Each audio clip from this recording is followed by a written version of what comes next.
पिता की याद, भाग दो। रवि ने शहर से निकलने का फैसला कर लिया था। ऑफिस से छुट्टी ली और ट्रेन का टिकट बुक किया। कई सालों बाद वह अपने गांव लौट रहा था, जहां उसकी जड़ें थीं, जहां उसकी यादें थीं। ट्रेन की खिड़की से बाहर देखते हुए उसके मन में पुरानी बातें ताजा हो रही थीं। खेतों की हरियाली, गांव की मिट्टी की सोंधी खुशबू और सबसे बढ़कर उसके पिता की मुस्कान। ट्रेन जब उसके गांव के स्टेशन पर रुकी तो रवि का दिल जोरों से धड़कने लगा। उसने अपना बैग उठाया और प्लेटफॉर्म पर कदम रखा। स्टेशन वैसा ही था जैसा सालों पहले था, छोटा सा, शांत और थोड़ा उजाड़। उसने एक ऑटो लिया और अपने घर की ओर चल पड़ा। रास्ते में उसने देखा कि गांव में कुछ बदलाव आया था। कुछ नए मकान बने थे, कुछ दुकानें खुली थी, लेकिन उसका घर अब भी वैसा ही था, मिट्टी की दीवारों वाला, छप्पर से ढका हुआ। घर के बाहर उसकी मां खड़ी थी, शायद उसे ही इंतजार कर रही थी।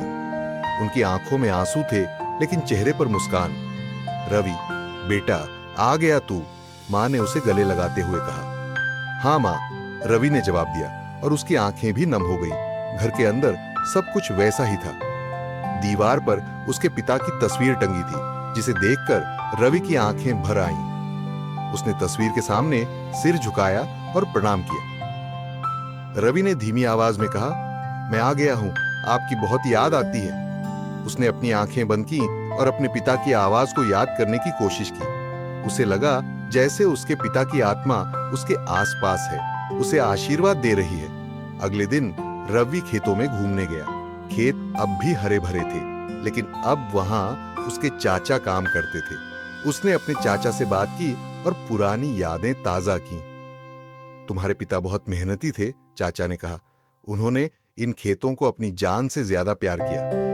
रवि ने सिर हिलाया। वह जानता था कि उसके पिता के लिए खेत सिर्फ जमीन नहीं थे, बल्कि उनका सपना थे। शाम को रवि अपने पिता के पुराने दोस्त रामू काका से मिलने गया। रामू काका गांव के बुजुर्ग थे और उसके पिता के बहुत करीब थे। रवि बेटा, तुम आ गए, रामू काका ने उसे देखकर कहा। तुम्हारे पिता को तुम पर बहुत गर्व था, रवि ने मुस्कुराते हुए कहा। मुझे पता है काका, वह हमेशा मेरा हौसला बढ़ाते थे। रामू काका ने एक पुरानी कहानी सुनाई। एक बार तुम्हारे पिता ने मुझे बताया था कि जब तुम पैदा हुए तो वह बहुत खुश थे। उन्होंने कहा था, मेरा बेटा एक दिन बड़ा आदमी बनेगा, और देखो तुमने उनकी बात सच कर दी। रवि की आंखों में आंसू आ गए। उसने रामू काका के पैर छुए और कहा, काका, आपका आशीर्वाद है। उस रात रवि अपने कमरे में बैठा था और अपने पिता की डायरी पढ़ रहा था। डायरी में उसके पिता ने अपनी जिंदगी के अनुभव लिखे थे और रवि के लिए कुछ संदेश भी। एक पन्ने पर लिखा था, बेटा, जिंदगी में मुश्किलें आएंगी, लेकिन तुम हार मत मानना।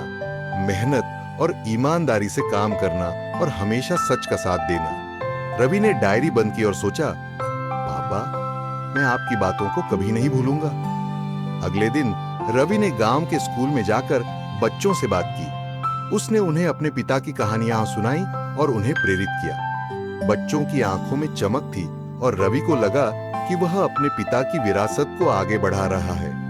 शाम को रवि अपने घर के आंगन में बैठा था और सितारों को देख रहा था।